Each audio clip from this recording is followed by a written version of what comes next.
2025 फाल्गुन मास की शुक्ल पक्ष की एकादशी, जिसका नाम होगा अमल की एकादशी या आंवला एकादशी। व्रत किस दिन किया जाएगा? 9 मार्च को या 10 मार्च? क्योंकि 9 मार्च को भी एकादशी है और 10 मार्च को भी है, तो व्रत किस दिन करना उत्तम रहेगा?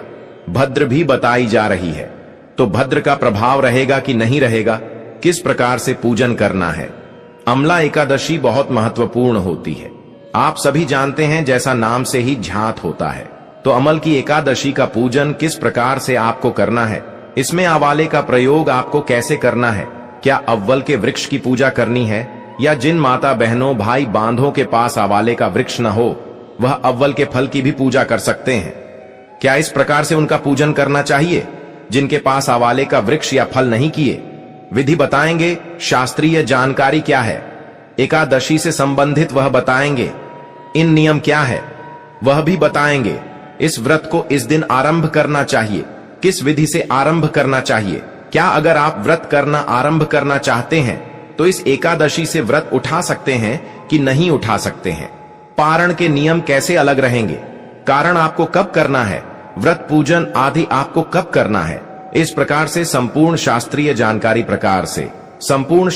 जानकारी एकादशी के बारे में आपको प्रदान की जाएगी। आप जानते हैं कि आपका यह चैनल सदा आपके लिए एकादशी पर विशेष जानकारी लेकर आता है, जिसमें संपूर्ण शास्त्रों और पुराणों का वर्णन होता है कि इस एकादशी का विशेष फल प्राप्त करने के लिए पूजन कैसे करें। आपकी छोटी छोटी गलतियां आपसे हो जाती हैं, उनके बारे में उनके उत्तर होते हैं कि इन गलतियों को करने से आपको बचाना है, उनके बारे में भी चर्चा करेंगे।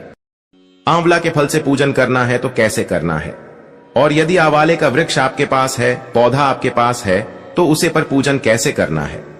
सामग्री एक बार नोट कर लीजिए। सामग्री के रूप में सबसे पहले तो आपके पास आवाले का पौधा होना चाहिए, वृक्ष होना चाहिए। यदि आवाले का पौधा ना हो तो आवाले का फल आप अवश्य ले लीजिएगा।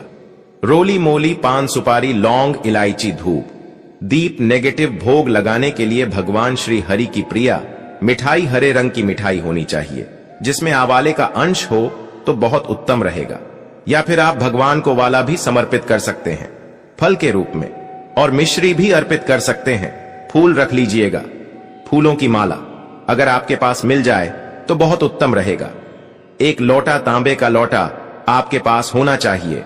उसमें पहले शुद्ध करके साफ करके मांज लीजिएगा उसको, उसके बाद उसमें थोड़ा गंगा जल भरिएगा, उसके बाद उसे पर शुद्ध जल भर लीजिएगा।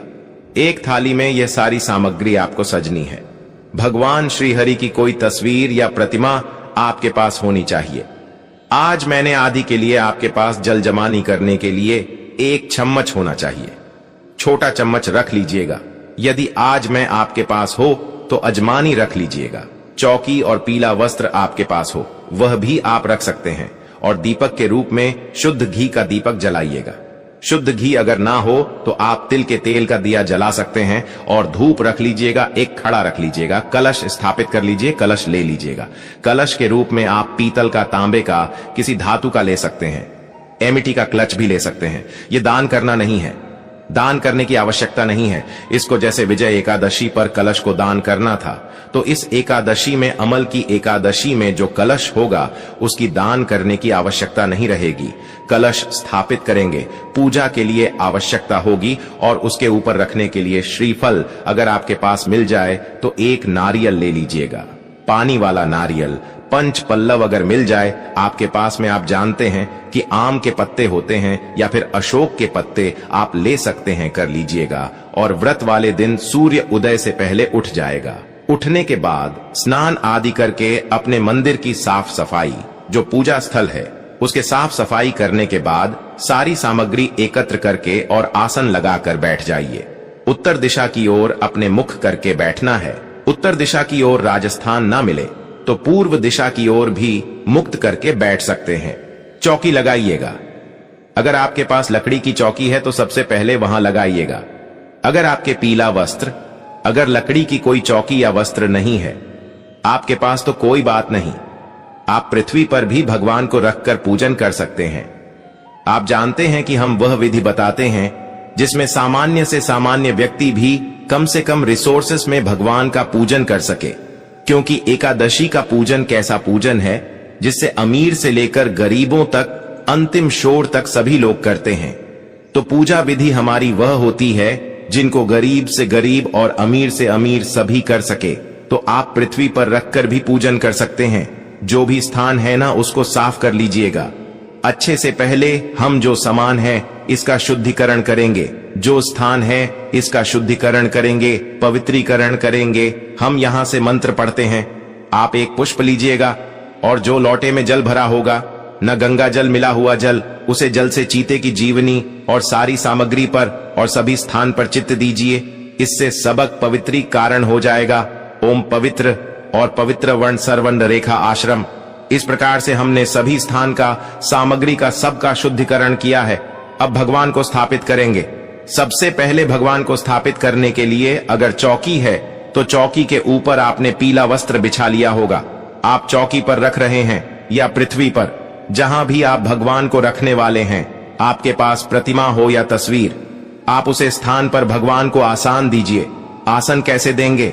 आसन दीजिए पुष्प के रूप में, वहां पर थोड़े से फूल रख दीजिए और इस प्रकार से भगवान से भाव रखें कि हम भगवान को यहां पर आसन दे रहे हैं। इस पर भगवान विराजमान हो जाए और उसके ऊपर भगवान की तस्वीर या प्रतिमा जो भी है उसको स्थापित कर दीजिए। जहां अपने भगवान श्री हरि नारायण को स्थापित किया है, ना उनके सीधे हाथ की तरफ राइट हैंड की साइड में आवाले का वृक्ष रख दीजिए। यदि आपके पास आवाले का गमला है, आवाले का पौधा है, तो उसे सीधे हाथ की तरफ जो भगवान की तस्वीर प्रतिमा अपने रखी है उसके राइट हैंड साइड में बता रहा हूं।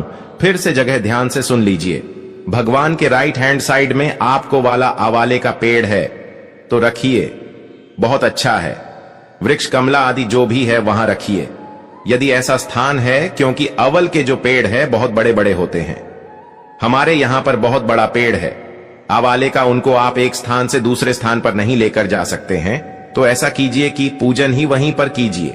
भगवान की स्थापना, भगवान श्री हरि की तस्वीर आदि की स्थापना ही अवल के वृक्ष के वहां पर कर लीजिए, क्योंकि इस व्रत में न अवल की महिमा बहुत अधिक है।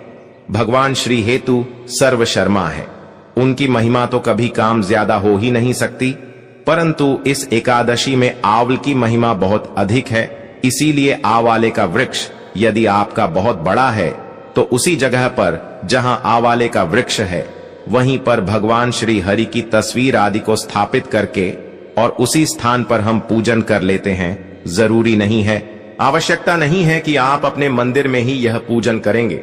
आप उसे वृक्ष के नीचे भी पूजन कर सकते हैं। अगर वह सुरक्षित है तो जहां कल शादी को रखा जा सकता है। दूसरा, जिन लोग पौधा नहीं है, वृक्ष नहीं है, वाला लेंगे, हमला लेंगे, हमला मिल जाए तो बहुत उत्तम होगा, वह वाला लीजिएगा और उसे जहां अपने भगवान श्री हरि को स्थापित किया है ना उनके सीधे हाथ की तरफ रखिएगा। जैसे आपने भगवान को आसन दिया है उसी प्रकार से अव्वल को स्थान दीजिएगा।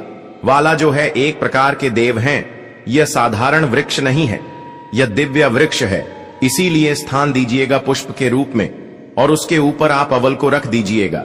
यहां तक सबको क्लियर हो गया होगा कि क्या करना है, कैसे करना है। स्थापना करने के बाद अब आप पूजन आरंभ करेंगे। सबसे पहले अपने हाथ धो लीजिए। हाथ धोने के लिए चम्मच से अपने सीधे हाथ में जल लीजिए और महत्व लीजिए। हाथ धोने के बाद आप 3 बार जल अजमानी करेंगे, एक एक चम्मच चल पाएंगे। हम यहां से मंत्र पढ़ते हैं, ओम माधवा आय नमः, जल पी लीजिए। ओम के शिवाय नमः, जल्दी लीजिए, जल परी दीजिए। ओम नारायण आय नमः, सीधे हाथ में जल लीजिए, पी लीजिए, जरा आज पानी कर लीजिए। ओम आर्षि के साइन नमो नमः, तिलक कीजिए। मौली बंधी एक पारिवारिक जान, यदि आपके साथ में बैठकर पूजन कर रहे हैं तो उनको भी तिलक कीजिए और मौलिक आदि बनती है। संकल्प आपको अवश्य ही करना चाहिए। आप पूरा विधान चाहे पूजा का करें न करें, परंतु आपको संकल्प अवश्य करना चाहिए। संकल्प आवश्यक प्रक्रिया है। व्रत में पूजा छोटी बड़ी हो सकती है, पर संकल्प के बिना व्रत नहीं करना चाहिए, इसका ध्यान रखिएगा। आप संकल्प कैसे करेंगे? सीधे हाथ में जल लीजिए, 1 रुपए का सिक्का दक्षिण के रूप में काम से कम रखिएगा और उसके बाद 3 बार बोलेंगे भगवान पुष्पम करते हुए, ओम श्री विष्णु श्री विष्णु श्री विष्णु।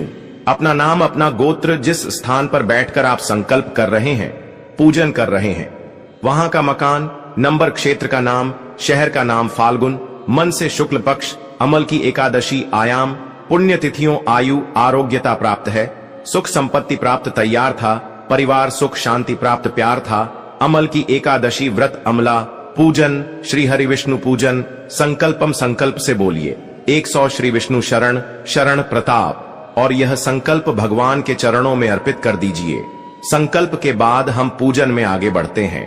संकल्प के बारे में 1 मिनट लेंगे आपका कि संकल्प जो ना इसलिए आवश्यक है कि संकल्प में क्या बोला जाता है। संकल्प में आपकी जानकारी दी जाती है कि मैं अमुक आदमी इस स्थान पर इस चीज को साक्षी बांधकर यह प्रतिज्ञा करता हूं। आपने सुना होगा, देखा होगा, वही संकल्प है कि आप कौन हैं, कहां पर बैठकर और क्या संकल्प कर रहे हैं, आप क्या करेंगे, क्योंकि इससे क्या होता है, इस जानकारी एक तरह से डांटा है।